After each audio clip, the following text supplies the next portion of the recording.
O nosso convidado do programa Pauta do Dia de hoje é o jornalista Paulo Tadeu Franco das Neves. Ele que é presidente do Sindicato dos Jornalistas do Estado de Roraima e também é conselheiro ali no Conselho Estadual dos Direitos da Criança e do Adolescente. E está lançando um livro super bacana sobre Jaider Bel. Bom dia, Paulo. Seja muito bem-vindo ao programa Pauta do Dia. Olá, tudo bem, meu amigo? Estamos aqui para poder contribuir, dar informação dentro aí das possibilidades. Perfeito. Paulo, como presidente do Sindicato dos Jornalistas, eu queria saber de você como é que você está acompanhando esse caso aí, essa tragédia, esse crime hediondo que aconteceu ali no Amazonas, né? Com a morte do jornalista inglês Don Phillips e também do O indigenista, Bruno, né? O Bruno. E eu tenho certeza que esse caso aí com o Bruno Pereira e com o jornalista inglês Don Phillips ganharam repercussão, porque, infelizmente, né, foi o caso de um jornalista inglês, não é isso? Como seria tratado isso, esse assunto, se fosse um jornalista brasileiro? E como é que está sendo essa questão da violência contra nós jornalistas, né? Nos últimos anos aí a questão tem ganhado páginas e mais páginas de notícias, a gente virando notícia, o que não é o recomendável, o que não é o correto, não é isso? primeiro, nós, enquanto sindicato dos jornalistas profissionais do Estado de Roraima, os nossos sentimentos, né? Prestando essa condolência às famílias, tanto do jornalista Dom Phillips, quanto do o indigenista, o Bruno Pereira, né? Isso. Este crime bárbaro, né? Que mais uma vez coloca o Brasil dentro de uma notícia, de uma pauta negativa, digamos assim, né? De uma pauta que só vem demonstrar que na atual conjuntura, né, nós só aumentamos, digamos assim, os ataques, as ameaças, né? Sofrendo as ameaças, nós enquanto jornalistas, por parte do sistema, por parte de, inclusive, de autoridades, né, que acabam encampando um discurso de ódio, é, um discurso destruidor, um discurso que não é de hoje, né, mas que ganha grandes proporções a partir do momento que esse discurso é dito, inclusive, por certas autoridades, né, algumas autoridades.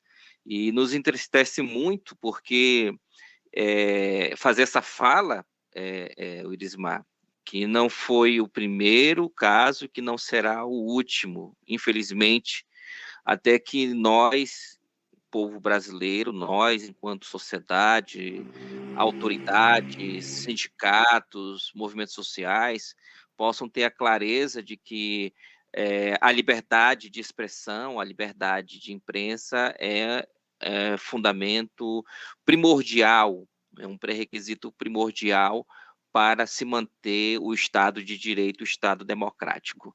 Então, nos lamenta, a gente fica pensativo, né?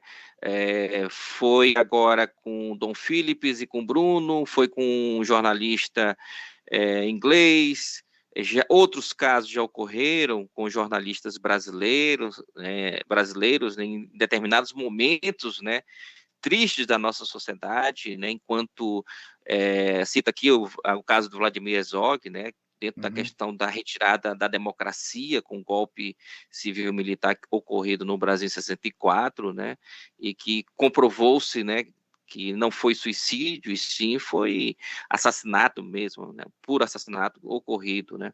A gente vem aqui para Roraima, né, na década de 80, precisamente em 1982, com o assassinato do jornalista João Alencar, que até hoje não foi esclarecido, e que o único espaço de memória que nós tínhamos também foi nos retirado, com busto sumido e etc.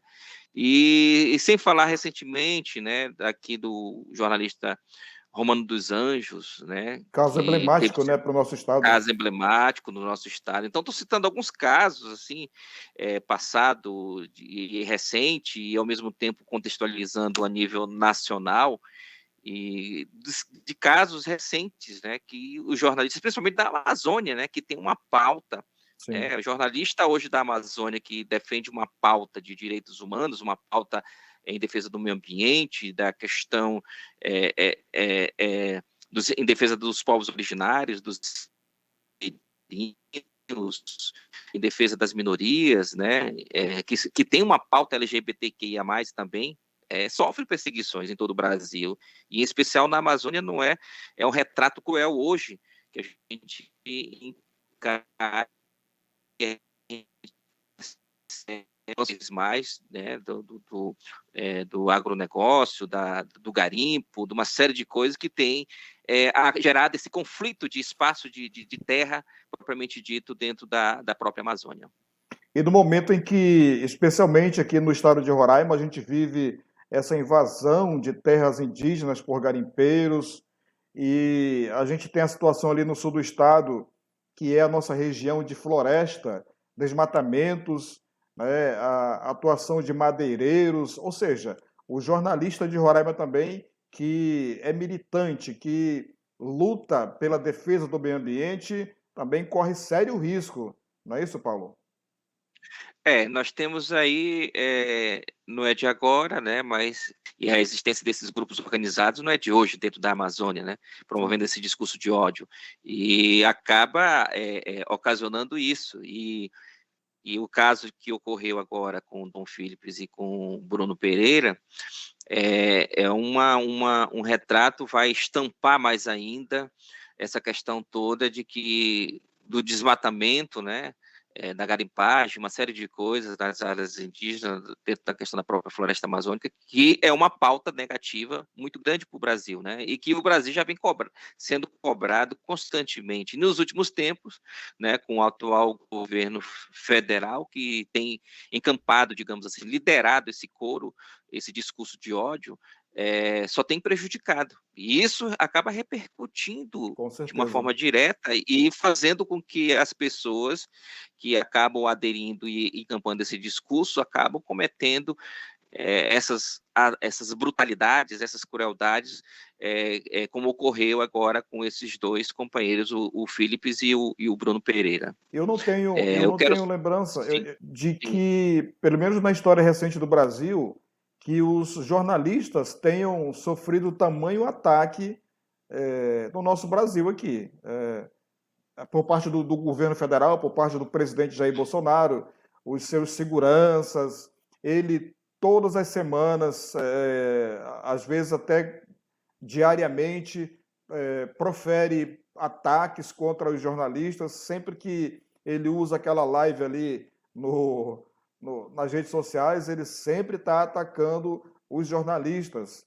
É, por que será que ele tem esse discurso tão emblemático contra a imprensa brasileira?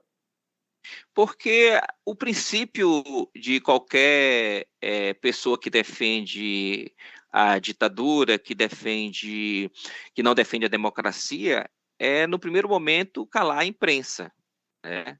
Então, todo ditador, todo fascista, toda pessoa que é avesso à democracia, ele ataca diretamente a imprensa, porque a imprensa é o canal que leva essa expressão da liberdade de expressão, né, para a sociedade de modo geral, que dá voz à sociedade, né? Nós jornalistas procuramos diversos meios alternativos, quando nós não temos como nós trabalhamos dentro de uma estrutura que é engessada e que não leva a voz da sociedade, que fica a favor das classes dominantes, nós temos alternativas para Aham. poder dar espaço à população.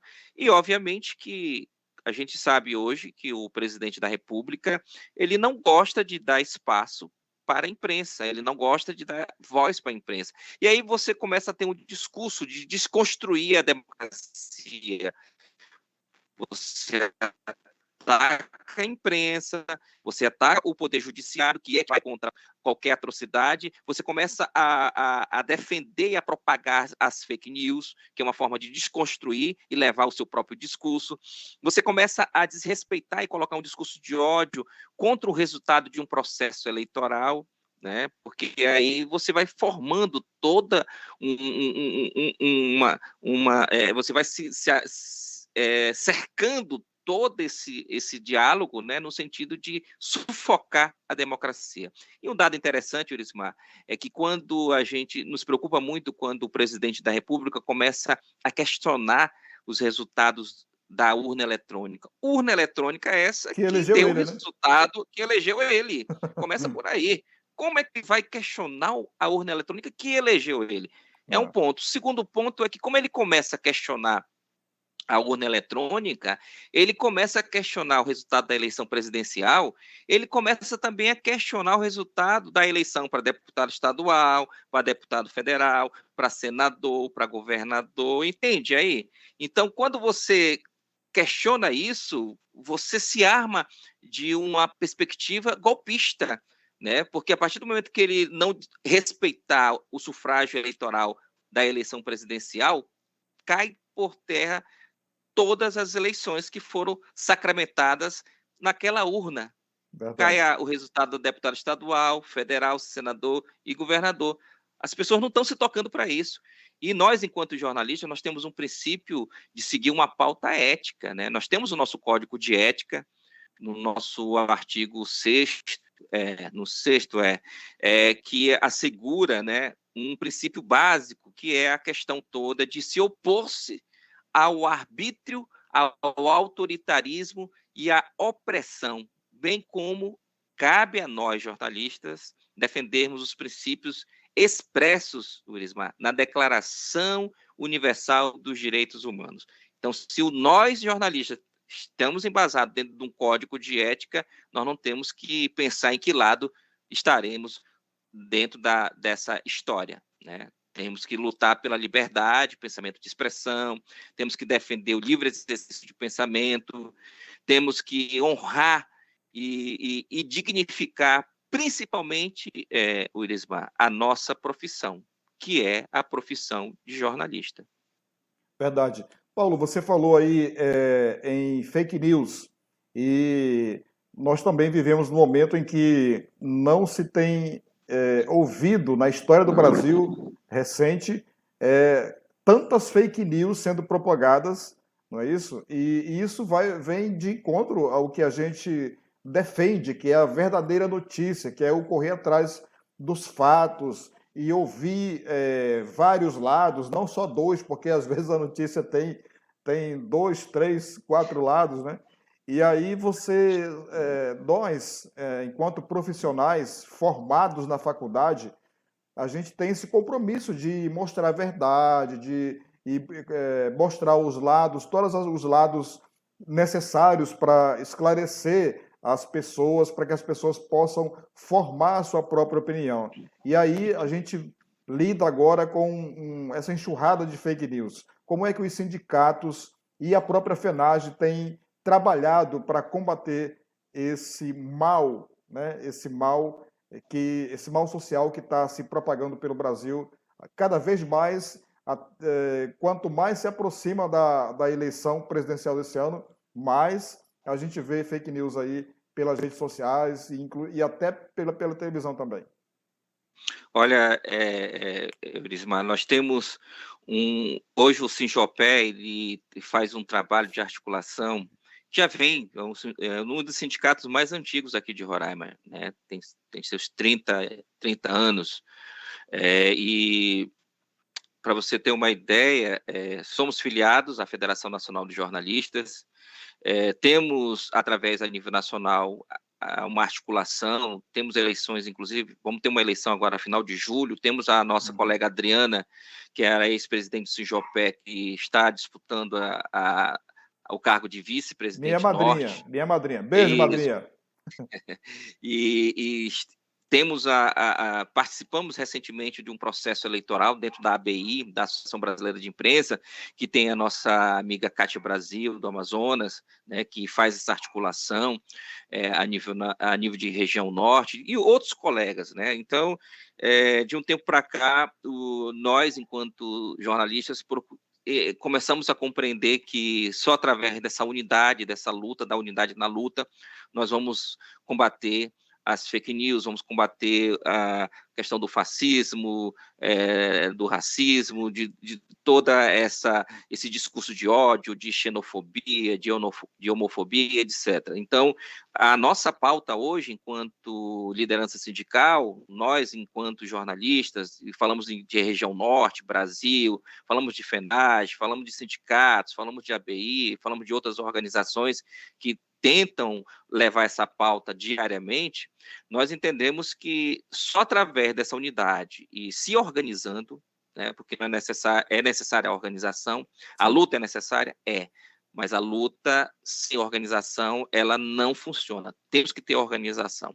E, através disso, a gente tem fomentado uma campanha de filiação dos colegas jornalistas para poder vir somar nas suas organizações, nos seus sindicatos, nas suas associações de comunicação, um diálogo mais próximo com a academia, numa forma de a gente promover, incentivar os colegas que estão fazendo a graduação, que vão se formar agora, a já entrar, quando entrar o mercado de trabalho, ou que já esteja exercendo no mercado de trabalho, possam também obter seu registro e para poder fazer a sua sindicalização. A valorização do diploma também é uma luta nossa a nível nacional, é a pauta do dia. Nós não podemos esquecer isso aí. Como você bem falou, a academia, ela te dá essa formação, no sentido de tu compreender e levar esse diálogo mais preparado, digamos assim, com mais qualidade para a população.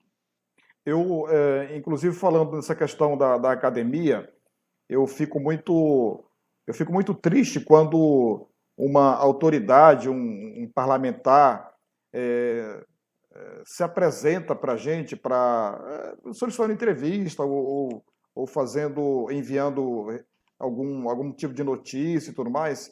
E aí você vai verificar quem é que está assessorando essa pessoa. Eu não tenho nada contra radialista, são dos nossos colegas, mas cada um no seu quadrado, né? Então, quando eu vejo ali pessoas que não são capacitadas, que não passaram pela faculdade, exercendo uma função que não é sua, sabe? A grande parte dos nossos colegas radialistas, eles são preparados para falar, para se comunicar, para usar a voz, mas não tem a preparação necessária para fazer uma notícia, para fazer um release, enfim, para lidar com a imprensa de uma forma geral. E isso me deixa muito preocupado. Outra coisa que me preocupa também, Paulo, eu acredito que deva existir também em outros estados, mas aqui em Roraima é muito presente blogueiros que simplesmente se dizem jornalistas e aí começam a praticar uma série de situações, inclusive crime, inclusive, sabe, extorquindo as pessoas, extorquindo autoridades, e aí, em que sentido? Começa a falar mal daquela autoridade, até que aquela autoridade se sinta tão, sabe, prejudicada, a ponto de chamar a pessoa para conversar, para oferecer alguma coisa, algum dinheiro, para que a pessoa pare de bater naquela autoridade. Ou seja, é uma forma de extorsão, são extorsionários, né? E aí quando acontece alguma coisa com um cidadão desse, o que acontece? Vai direto para o Singopé pedir que o Singopé divulgue uma nota de repúdio, que tome providências, que entre com a justiça. E é bom esclarecer para essas pessoas. Agora a gente está aí prestes a ter uma eleição, não é isso? Em outubro agora vai ter eleições gerais aí para deputado estadual, deputado federal, para senador, para governadores e para presidente da República.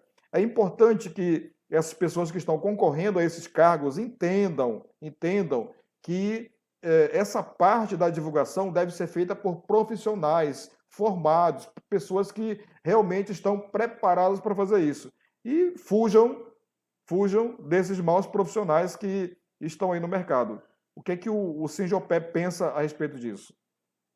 Nós temos uma questão muito que a gente já vem debatendo um certo tempo, que a FENAGE, por uma questão de discussão e até mesmo por uma ação que foi colocada, e a FENAGE cumpre essa ação, foi a questão de você aceitar nos seus quadros pessoas que não têm o diploma de jornalista, né? Você tem que ter apenas o registro profissional. Isso a FENAGE é contra, mas a FENAGE acata a questão da justiça e ela tem nos seus quadros e diversos profissionais que atuam na área de comunicação, que têm DRT, mas que não têm o diploma. Então, é uma discussão interna que a gente já vem travando há muito tempo. Por outro lado, a gente acredita que essa discussão envolvendo... Nós temos colegas radialistas que são jornalistas, né? Sim. Nós temos jornalistas Que que são são radialistas. filiados ao Sindicato dos Radialistas, né? E a gente sabe muito bem que existe hoje como é que eu poderia dizer? Existe poucos profissionais hoje que atuam dentro do mercado. Aqui em Roraima, em especial, para você ter uma ideia, existe uma carência de profissionais, né? Você fala assim, poxa, ó, nós somos uma capital que temos o maior número de estações de rádio, de TVs, né? Tem capital aí que não tem a quantidade Verdade. que tem aqui. E existe essa carência muito grande. Então, a gente acaba vendo que muitos colegas que trabalham, que são comunicadores, que trabalham de assessoria, acabam exercendo esse papel. Por outro lado, Elismar, a gente acredita que para a gente poder chegar numa discussão, e aí vem uma discussão do ponto de vista também salarial, para saber quanto ganha, né? Alguns concursos são feitos sem que às vezes não coloca o cargo de jornalista, né? E a gente tem construído, tem ficado atento para fazer também essa articulação. Eu acredito que a gente precisa saber quantos nós somos, né? Quantos Sim. nós somos? Quantos jornalistas nós somos hoje no mercado atuando aqui em Roraima? Né? E é por essa razão que nós vamos iniciar agora, segunda-feira, dia 20, né? Sim. Agora esse mês, vamos estar iniciando um censo nas redações em todo o Olha, estado, legal. com o título entrevista, né? Entrevista rima com jornalista. Quantos somos? Quantas somos, né? Que montamos um questionário, tem o apoio de alguns colegas, né, que montaram esse questionário, e nós vamos disponibilizar essa semana através do site do Sinjopé. Vamos imprimir, entregar nas redações, nos locais, assessorias e tudo mais, para saber esse censo. Precisamos saber quantos nós somos, quantos estão formados, quantos estão fazendo a faculdade, quantos estão com registro, quantos estão sem registro. Através desse censo aí, nós vamos ter condições de levantarmos um diagnóstico melhor e levarmos para a discussão da realização de um congresso que nós estamos construindo para setembro, né, na semana de aniversário do Sinjopé. Perfeito. Paulo, a gente aqui em Roraima não tem um sindicato patronal, ou seja, um sindicato formado por empresários que são donos de emissoras de rádio, televisão, jornal, etc. Isso dificulta o trabalho do Sinjopé na questão salarial, na questão de buscar mais os direitos dos sindicalizados? Como eu te falei, a gente precisa saber quantos jornalistas estão atuando nas redações, nas emissoras e etc., né? Para justamente a gente levantar esse diagnóstico e justamente puxar para a discussão e pedir apoio do próprio Ministério, né, do Trabalho, numa mesa de discussão para a gente poder se pautar, porque nós não temos um sindicato patronal, nós não temos um piso salarial, mas, em tese, nós temos condições, sim, de promover uma articulação com apoio do Ministério do Trabalho. Inclusive, tem um diálogo que nós tivemos com o Eduardo Figueiredo, que é presidente do Sindicato dos Radialistas, que ele compartilhou conosco esse tipo de acordo que é feito pela não existência de um sindicato patronal. E nós vamos adotar essa proposta, mas para adotarmos nós precisamos terminar esse censo o mais rápido possível para montar uma planilha, e já estamos fazendo uma articulação a nível nacional. Muitos colegas de várias redações, de vários sindicatos, de vários estados já estão campanha, já estão dialogando essa questão toda do piso salarial, que no caso de outros estados eles têm um sindicato patronal,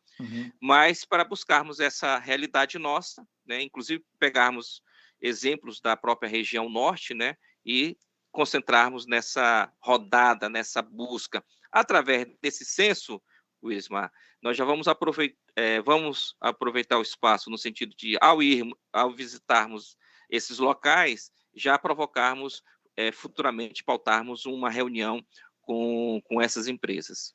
Perfeito. E já fazer a filiação também, né? De quem não é filiado. Perfeito. Isso mesmo. É essa a proposta. Exatamente. Paulo, mudando um pouquinho de assunto agora, a arte indígena contemporânea, o trabalho de Jaider Isbel como contraponto à indústria cultural. É o livro que você está organizando, né? Está como organizador, e o livro será lançado dia 20 agora, ou seja, próxima segunda-feira. Queria que você falasse um pouco desse livro, como foi que surgiu esse livro, o que realmente o leitor vai encontrar nessa obra.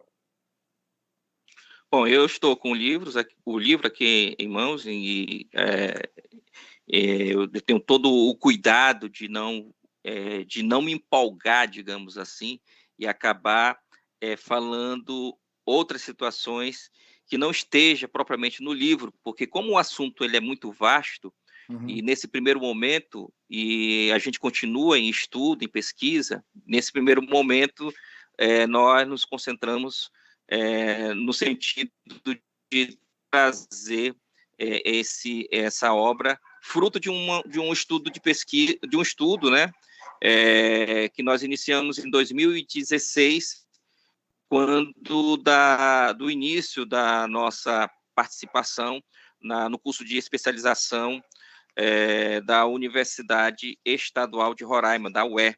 O curso é um curso de filosofia, né? Curso de filosofia, tivemos a oportunidade de sermos provocados, digamos assim, a fazermos esse curso, no sentido de, tá aqui, é o curso de Fundamentos da Filosofia, Conteúdo e Método, né? Da Universidade Estadual de Roraima.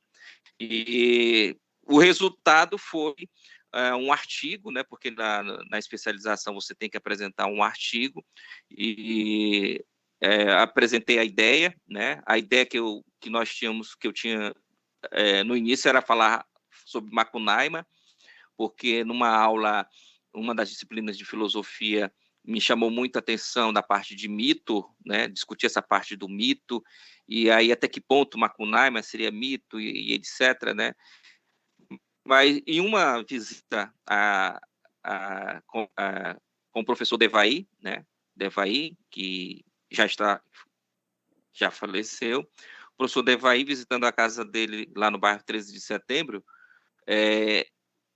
ele acabou falando, olha, falar sobre Macunaíma é uma coisa muito longa, e daqui a um ano já tem que apresentar o artigo, isso aí está em cima. Então, vamos pensar em outra proposta, e pegando uma orientação dele, né, uma sugestão dele, ele pegou e falou, olha, vamos falar sobre a arte indígena contemporânea, do Jaider. Foi quando surgiu essa proposta. Na mesma semana entrei em contato com o Jaider, já conheci o Jaider já de muito tempo, né, mais de 20 anos atrás, a gente já tinha esse diálogo, essa convivência de nos encontrarmos por intermédio de outros colegas, né, inclusive do nosso amigo Feltman Condini, que também já faleceu, jornalista, e do próprio professor Parmênio, né? E ao provocar o Jaider, e nos encontramos no parlatório da Universidade Federal de Roraima, e ele falou, olha, vamos lá, vamos fazer. Então, comecei a fazer esse diálogo sobre a arte indígena contemporânea, foi quando surgiu essa proposta desse artigo. Esse artigo foi apresentado, fizemos toda uma convivência com o Jaide de entrevistas e etc., e apresentamos o artigo. E o Jaide sempre questionava, tem que continuar, vamos continuar a pesquisa. Ele sempre provocava, né, essa questão. E numa dessas provocações, tive a oportunidade de participar de um encontro em São Paulo, no dia 1º de novembro, e tinha uma semana antes construído, conversado com ele, de nós nos encontrarmos no dia 2, na Bienal de São Paulo. E quando eu cheguei na Bienal, por volta de 8h30, 8h40, fiquei aguardando ele e depois tive a triste notícia de que ele tinha notícia, né? partido. E, na verdade, eu fiquei um pouco assim, meio pensativo, né? E então eu acabei vendo a possibilidade de colocar esse artigo, né, à disposição. Por coincidência, conversei com meu professor orientador, o Elemar Favreto, da Universidade Estadual. Ele tinha tinha escrito um outro artigo para o doutorado dele, tinha usado esse nosso artigo, conjunto, meu e dele, da arte indígena contemporânea, da especialização, para uma disciplina. E aí eu tive um insight no sentido assim, poxa, nós de Roraima precisamos conhecer a arte indígena contemporânea, levar isso para dentro das escolas, né? E aí me senti no desafio de montar a obra, né, trazendo no primeiro capítulo esse relato de convivência que tive com o Jaider. O segundo capítulo traz o artigo, né, junto com o professor Elemar, da especialização em filosofia, e o terceiro capítulo é o artigo do professor falando sobre o estudo de imagem. Então, juntamos os 3 capítulos aqui, eu organizei o livro e vamos estar lançando, fazendo pré-lançamento, na verdade é um pré-lançamento, agora dia 20, às 18h30, no auditório Professor Amarildo, lá da Universidade Estadual de Roraima. Então, é isso, em poucas palavras, foi assim que surgiu a arte indígena contemporânea, o trabalho de Jair Desbel como contraponto à indústria cultural. E que seja o primeiro de muitos, né? Porque a nossa arte indígena ela é tão vasta, tão rica, né? Que merece aí vários e vários livros e com certeza não se esgotarão. Como é que as pessoas podem fazer para adquirir o livro, Paulo? Irismar, o livro ele só está disponível no site da editora, da Casa Editorial. A Casa Editorial ela disponibilizou o site, é só você acessar Casa Editorial, vai aparecer os links da Casa Editorial. A Casa Editorial fez o comitê da editorial e o comitê científico da editora adotou a obra como de grande relevância. Olha, E bacana. nós assinamos um acordo com eles e eles vão estar comercializando apenas no site. Por quê? Porque toda a arrecadação do lucro, eles estão assumindo a responsabilidade da impressão, do site, tudo, a parte do lucro que vai ter anualmente, nós vamos destinar para a Galeria Jair Desbel, né? Então, quem vai Perfeito. controlar isso vai ser a editora. E aí nós vamos ter oportunidade de participar de eventos, Bienal, etc. e tal, divulgando o livro. Aqui para Roraima, a obra, nós vamos receber ela presencialmente, só que ela não vai ser comercializada. Por quê? Entendi. Porque essa obra ela vai ser distribuída, em parceria com o governo, às bibliotecas escolares, tanto dos municípios do Estado, da rede municipal, rede estadual e também de ensino superior do Estado de Roraima. Então, as pessoas que quiserem adquirir a obra, elas Entra vão ter no que site, ir né? no site da Casa Editorial. Que é casaeditorial.com.br. Isso mesmo. Você foi rápido e já acessou aí, né? Tá certo, Paulo. Eu queria agradecer aqui a sua participação.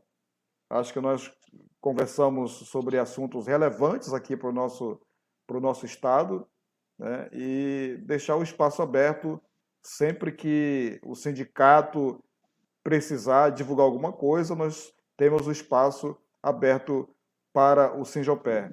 E agradecer essa sua disposição de conceder mais essa entrevista para a gente.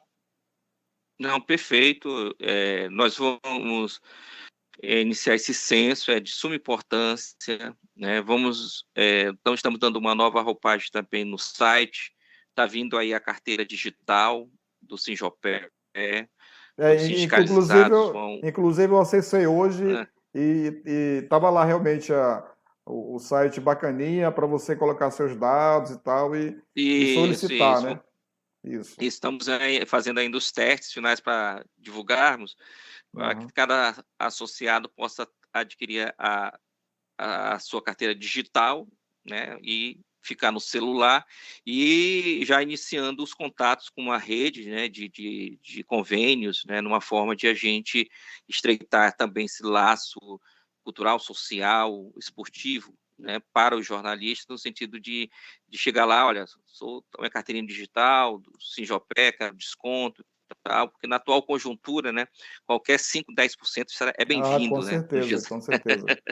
Então, eu gostaria de deixar aqui também ficar à disposição. As pessoas podem nos procurar no sentido, os interessados a fazer filiação, vamos nos filiar ao sindicato, ao Sinjopé. E, mais uma vez, obrigado, Ismar, pelo espaço e nos colocamos sempre à disposição aqui para somar. Obrigado, Paulo, e até a próxima entrevista. Eu queria agradecer a você que nos acompanhou até agora no programa Pauta do Dia e convidar que continue nos acompanhando tanto pelo Facebook quanto pelo nosso site opinativa.net e também pelo nosso aplicativo. Se você não tem o aplicativo, você acessa opinativa.net e lá no topo da página vai estar um banner que você vai clicar e vai direto para o aplicativo, tá certo? Você instala e aí leva a nossa para onde você quiser. Muito obrigado pela sua audiência e até o próximo programa.